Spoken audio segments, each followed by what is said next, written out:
there are two names that have been thrown out a lot. And I'm sure by a lot of teams in the league, but definitely have been circulating around Blazers Twitter, Blazers Reddit, whatever it may be. Those are Zion Williamson and Domantas Sabonis. Which one do you want to talk about first, Zion or Domantas? Let's just get into Zion. I feel like that's the I think Zion's a big one. Everyone's been talking about Zion for a while. And again, before anyone's like that's not realistic. We can't get him because of this contract, that contract. You might be right. I don't know. That's not the point. We're not running a 2K My GM season right now. Yeah. Honestly, what we've learned throughout years of watching the NBA, any trade is possible as long as both teams want it bad enough. Yeah, right. We don't know the specifics. Yeah. We're not pretending to. But starting off with Zion, I mean, we've talked about this for a while. I mean, you and I have kind of debated back and forth. I'd say like midway through the year, I mean, I've always been pro Zion. I think even before this season, I think it was on our radar. And like you're about to say, we are on pretty starkly opposite ends of the spectrum with the Zion thing. Are we still on the opposite I end think of the we spectrum? have come closer together. Yeah. But I think when we first started having these conversations, at least at the beginning of the season, we were pretty far apart. Yes. I was like willing to give up a good amount for him, which I still am. To be fair, there is a cycle of Zion where he starts the season, he doesn't look great, then he's out for 4 months with a small but nagging injury. Yeah. Comes back, looks like a future Hall of Famer, and then that resets every single year. Right. But the dude is still 24, correct? 24? He's 24. Younger than Denny, younger than Ant, not by a lot, but still younger technically. He's already a 2-time All-Star. Because you see these debates like, man, like, will Zion ever be an All-Star? He's already a 2-time All-Star.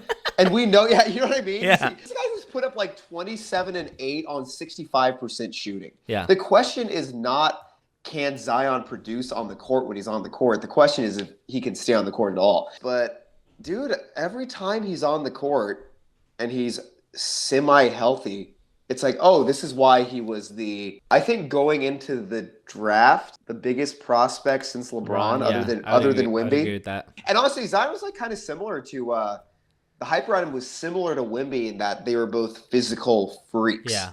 You know, Zion was a guy who is like built like prime Shaq, but 6'6", who could also had a 48-inch vertical. Yeah.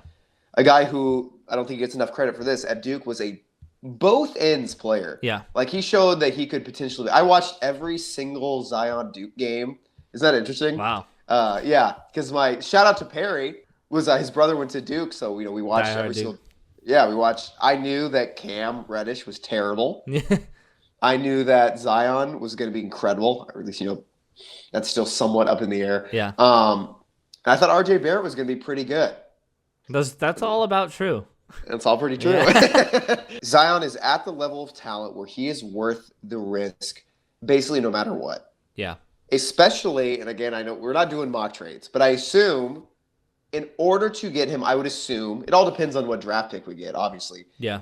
I would assume we'd have to throw in Scooter Shaden. I don't know. I think with the Pelicans, it's really weird because they're half trying to rebuild and they're half in a win now mode because they have some really good players.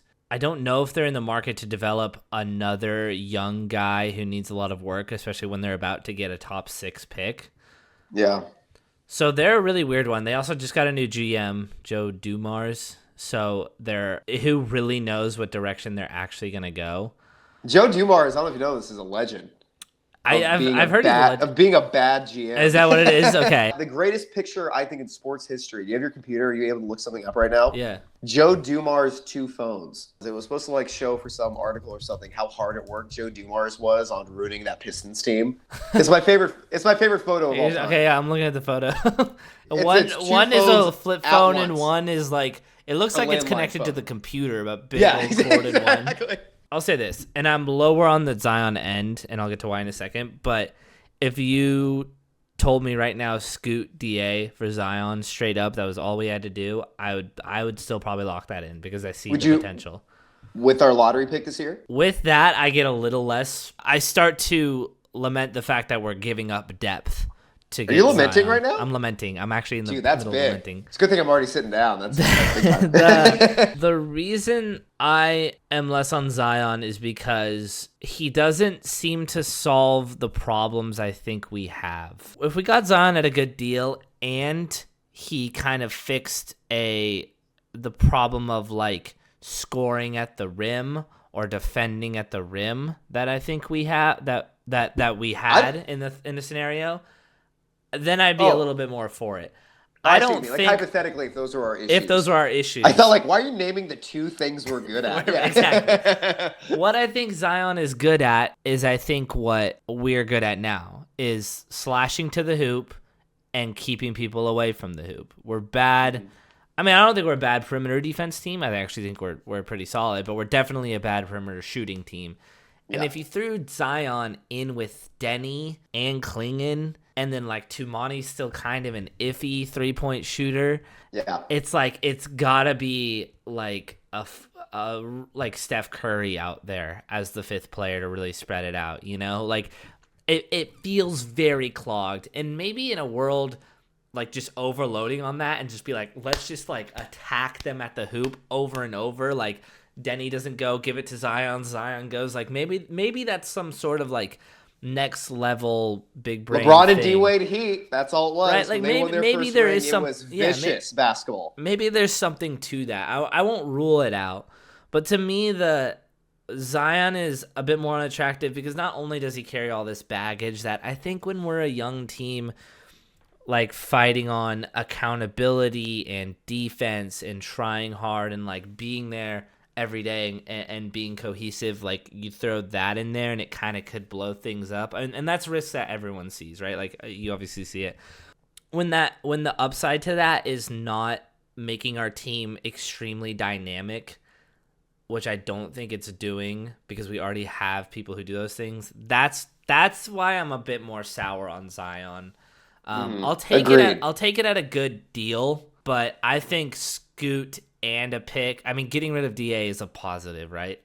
Here's what I will say. I think DA has to be involved in that deal for me to be okay with it. I want DA to be involved in any trade. And I think I've already told you this, and please include this, because for some reason people are remembering he has a spell on people. And this happened when he was on the Suns too. Yeah. He has a spell. If DA, and I get why, because I don't think there's a single player in the NBA who you look at and you think there's a guy who should be good and isn't. But so, like you said, trading DA is a plus. And what's cool about DA is that he, for some reason, increased his reputation, I assume, around the league, because it definitely seems like it around, just like public fans, discourse about him. I think he'd have to be included in that deal.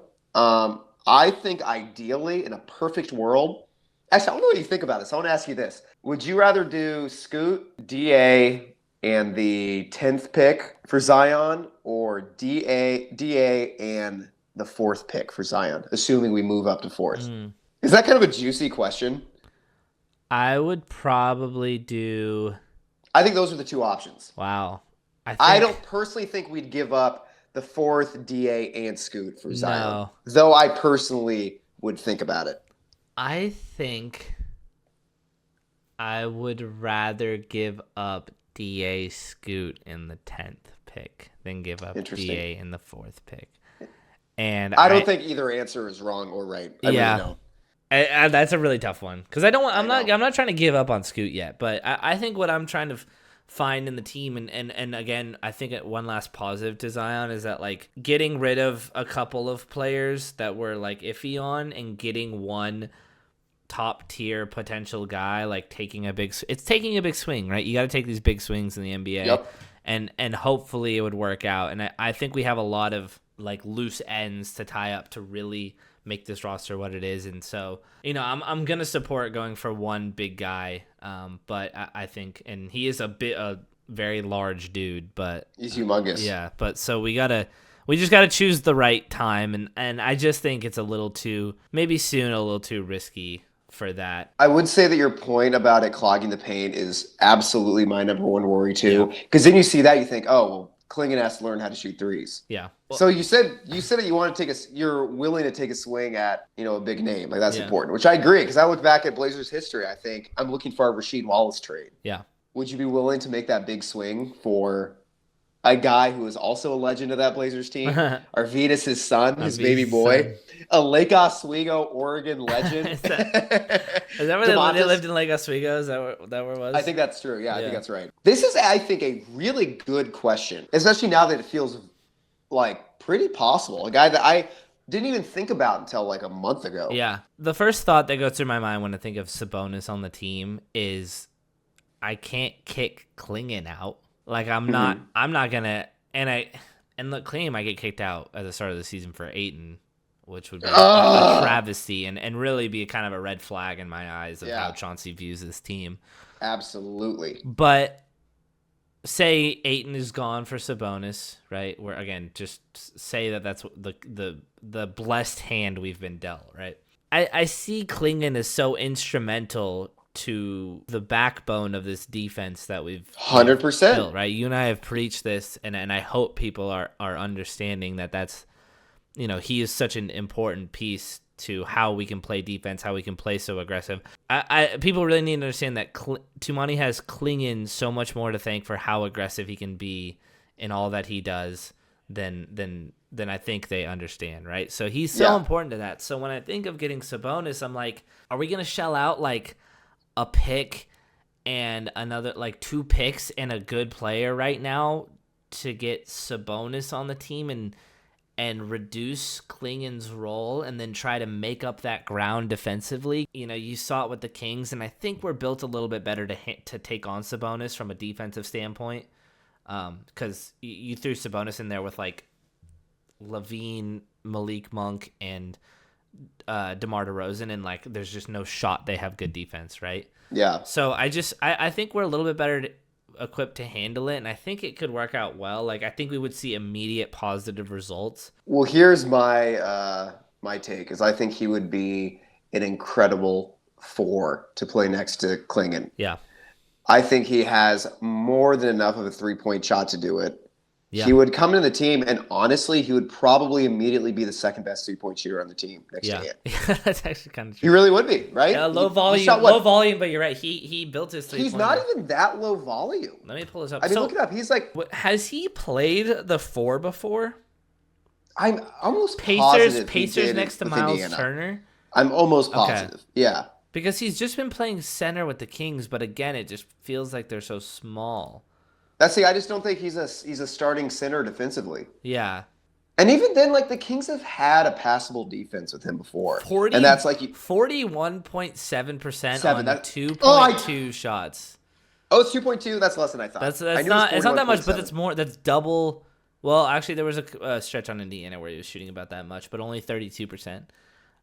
So he's elevated his game, but again, you're getting 14 rebounds a game. 6 assists. So I 6 assists, dude. Yeah, I mean he's kind of a triple double machine. I think you're right. I think it would have to be at the 4, and I do like it. But that's the only way because he's not very switchable, which again would kind of be an issue with the 4. Yeah, but I just think we would be so big that it would offset that issue. I think, especially if we play him with Denny, Tumani, and Klingon. Like that is such a massive lineup. Yeah. That like I think this just purely taking up size on that end would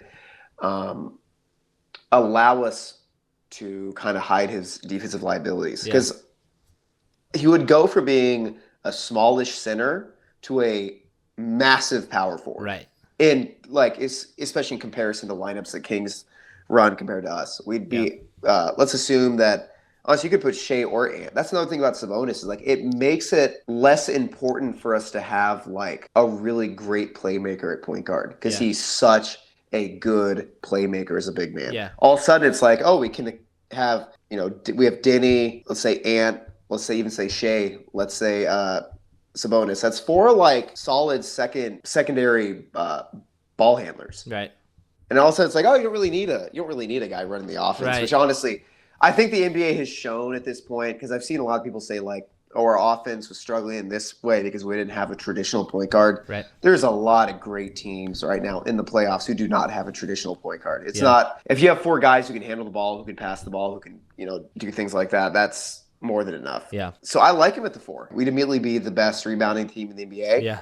We'd be the biggest team in the NBA. We would still have 2 Defensive Player of the Year type guys in Chumani and DC. Yeah. I think he's a good enough shooter to stretch the offense. Yeah, I think it would make sense. I like that with him at the 4. I think the issue when we're just talking about like kind of what it would take to get him, like it'd be hard for them to move off Sabonis and take on Ayton. I don't see a world where they do that. And if you bring in Sabonis, we technically have 4 centers now, right? Yeah. So it would definitely take some magic to kind of make that work because again, I mean with both these trades particularly, you got to get rid of Ayton to make room. I've seen multiple people say no right away to Sabonis, but like he's a multi-time All-Star. Yeah. I understand he has. This is what bothers me. He didn't look in the play-in game. Yeah. He didn't look great. I think it's been way overstated how bad he looked against the Warriors at one playoff series. Sure.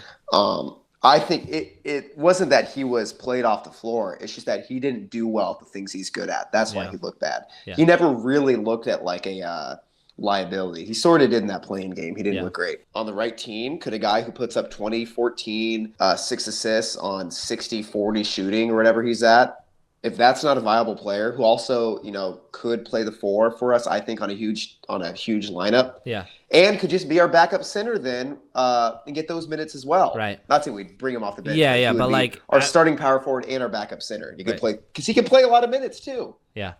Like dude, I think that'd be an awesome addition. I think it's not worth saying no to all-star level talent. I think it's a great 4. I think I agree with you, and I think there's a world, and I think again we have the insulation defensively, which is what the Kings have not had at all. I think their roster construction has been off. I just don't know if I see a world where like we bring him in and Joe Cronin is like he's playing the 4, right? It just feels like he would come in and like they would be like, yeah, play center, like you're the guy now, like you play what you've been playing. But maybe they go back to that. Maybe they go back to You're that. maybe right. That's how I picture this going is not the way that we think it would.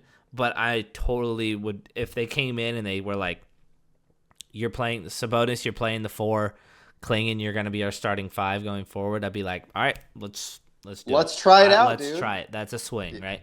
Especially if we got him for something on the low, but the Kings with a new GM too, you never really know what's going to happen with these guys. Maybe they come out and they just want to blow it, like especially with the Kings, like they kind of just need to blow it up again, right? So maybe we get them for the cheap.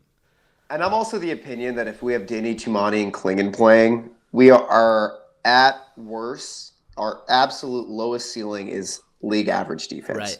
Well, let us know in the comments if you want Zion, if you want Sabonis, if you want neither. If you want both. I mean, maybe Sabonis and Zion on the court together, just banging in the post. Just go crazy. Yeah. It's crazy that it feels like no one wants either of them. I know.